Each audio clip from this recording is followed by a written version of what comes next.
আসসালামু আলাইকুম। কেমন আছেন সবাই? আশা করি সবাই ভালো আছেন। আমরাও আলহামদুলিল্লাহ ভালো আছি। আজকে বানাইতেছি চিতই পিঠা, সাথে আছে গরুর মাংস। তো রাতে আমি চাউল ভিজিয়ে রেখেছিলাম। সকালবেলা চাউল ব্লান্ডারে করে এখন ঠিক সকালও বলা যাবে না, ১১টার দিক আমি বানাইতে আছি চিতই পিঠা। তো বাংলাদেশ থেকে আসার সময় এই যে চিতই পিঠার যে খাস, ওইটা আমার মেজো আপাই দিয়ে দিছে আমাকে।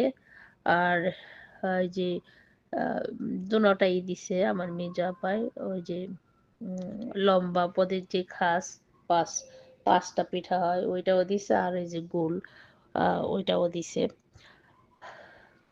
তো আমি যখন বাংলাদেশ থেকে আসি, আমার আপারা এক এক করে আমাকে সবই দিয়ে দিছে। শিলপাটা থেকে শুরু করে খাস, হাঁড়ি, পাতিল এগুলি সব দিয়ে দিছে আপারা। তো আমি বানাইতে আছে, আমি ভাবছি যে অত একটা বেশি ভালো হবে না। কারণ বাংলাদেশ থাকতে তো কখনো এগুলি করি নাই। মা করছে, বড় আপারা করছে। তা আমি তো কখনো করি নাই। তো যাই হোক, এখানে আসার পরে এক এক করে সবই করতে আসি। তাই আলহামদুলিল্লাহ পিঠাগুলি খুবই সুন্দর হয়েছে। আহ